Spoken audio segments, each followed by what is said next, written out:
Hello guys, today I am gonna tell you about the instant reheat cook settings in microwave Samsung ME.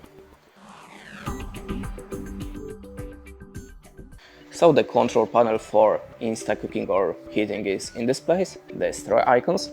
The first one it's for a serving size of the food from 300 to 450 and it's for 3 minutes. The next one it's for from 300 to 450 for 4 minutes. The next one is for 150 milliliters of cup or 250 millimeters 1 mug.